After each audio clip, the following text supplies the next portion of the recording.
वागरथाभिवशं प्रक्तो वागरथा प्रतिपत्तये जगतः पितरो वन्दे पार्वती परमेश्वरौ। आ जगतमां आवो भला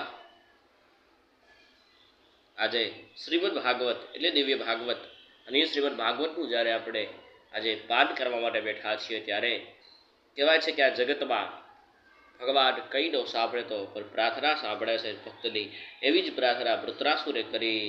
અજાત પક્ષા ઇવ બાતરમ ખગઃ નરસાર્વભૌમં નરસાધિપત્યમ ન યોગ સિદ્ધિ ન પુનર્ભવમ વા સમંજસત્વા વિરહયતાંશે।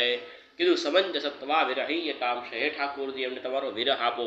પેલી કડીમાં માગ્યું ધર્મ અર્થ ને કામ અને મોક્ષ ચાર કડીમાં ચાર વસ્તુ માગી છે। ધર્મ પેલો શરણાગતિ જેવો કોઈ ધર્મ નથી।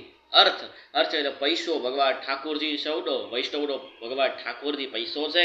અર્થ કામ એટલે મોટી મોટી ગાડીઓ થઈ જાય, કામો વૈષ્ણવ આ સંસારીઓની કામના છે, પણ વૈષ્ણવની કામના એ છે કૃષ્ણ દર્શન લાલસા। હે ઠાકોરજી અમારે તમારા દર્શન થાય। અને છેલ્લું બતાવ્યું કે અમે તમારા જન્મ અવતાર લઈ અને અમે તમારી ભક્તિ કરતા રહીએ એ જ ભાવ સાથે। જય હિન્દ, ભારત માતા કે જય, હરિઓમ તત્સત, જય દ્વારકાધીશ। તમને વિડીયો પસંદ આવ્યો હોય લાઈક કરજો, શેર કરજો અને ચેનલને સબસ્ક્રાઈબ કરજો। રાધે રાધે, જય દ્વારકાધીશ।